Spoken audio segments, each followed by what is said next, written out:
তো বন্ধুরা, আজকে তোমাদেরকে আমি দেখাবো আমি কীভাবে মাছের ঝোল রান্না করি। তো আজকে আমি রান্না করছি কাতলা মাছের পাতলা ঝোল। কাঁচা লঙ্কা চিড়ে, কাঁচা লঙ্কা আর জিরে বাটা দিয়ে বেশ কষিয়ে কষিয়ে এটাকে আমি রান্না করছি। তো তোমরা হয়তো রান্না করতে খুব কষ্ট হয়, কঠিন রান্না, অনেকে রান্না তোমরা করতে পারো না। তো রান্না কী আছে, কিছু ট্রিপস আছে। যেমন যখন রান্না করবে তুমি, তখন এই যে আলু আছে, আলুটাকে ভাজার সময় সামান্য লবণ আর হলুদ দিয়ে ভেজে নিতে হবে। নেওয়ার পরে তারপর তুমি যে কোনো ফোড়ন দিতে পারো। আমি এখানে 5 ফোড়ন অ্যাড করেছি, কারণ আমার 5 ফোড়ন খুবই ভালো লাগে। তারপরে কাঁচা লঙ্কা, জিরে, আলু সব কিছু দিয়ে একবার ভালো করে কষিয়ে নিচ্ছি। আর যখন রান্না করবে না, তখন একটু বেশি করে হলুদের পরিমাণটা যেন একটু বেশি থাকে, আর লবণ দিতেই হচ্ছে। আর একটু বেশি করে তেল দিতে হবে। তেল দিলে পরে যে মানে মাছের যে একটা গন্ধ আসটা সেটা থাকে না, আর তেল দিলে তো একটু বেশি টেস্ট পাবে। তো তোমরা একটু মাছের ঝোল যখন রান্না করবে, একটু বেশি করে তেল আর একটু হলুদটা বেশি করে দিবে। হলুদ বেশি দিলে কী হবে, তোমার কালারটা ভালো লাগবে দেখতে, আর মানে একটা দেখে খাওয়ার ইচ্ছে করবে যে হ্যাঁ, এই রান্নাটা খুব সুন্দর হয়েছে। তো এখন আমি এর মধ্যে জল অ্যাড করে দেবো, বেশি দেবো না জল। আমি কিন্তু এর মধ্যে গরম মশলা অ্যাড করবো না।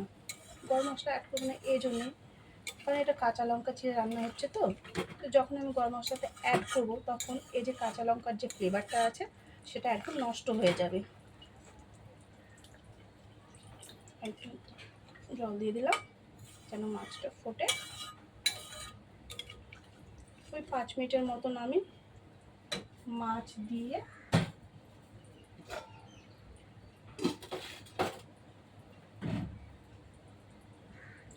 ভালো করে সিদ্ধ করে নেব।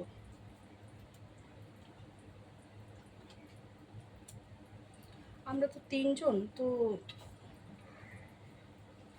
বেশি রান্না করতেও লাগে না, সামান্য রান্না করি।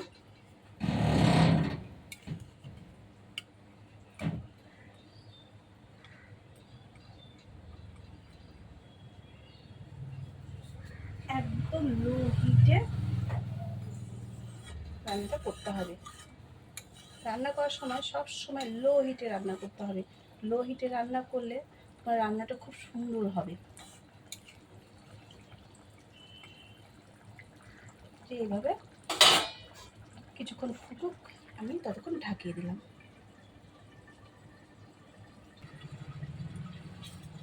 এর মধ্যে কিন্তু আমি সামান্য চিনি অ্যাড করেছি, মানে সব পরিমাণ তোমার থাকতে হবে। আর কীভাবে বুঝতে পারবে যে রান্নাটা কমপ্লিট হয়ে গেছে, এই যে আমি ঢাকনা তুলে নিলাম, নেওয়ার পরে এর উপর দিয়ে তেলের আস্তরণ পড়ে গেছে, মানে তেলটা খুব ক্রিমি ক্রিমি হয়ে গেছে।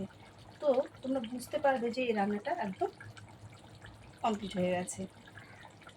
রান্না কিছুই না, আসলে একটু মন দিয়ে রান্না করলেই তোমার রান্না খুব সুস্বাদু হবে।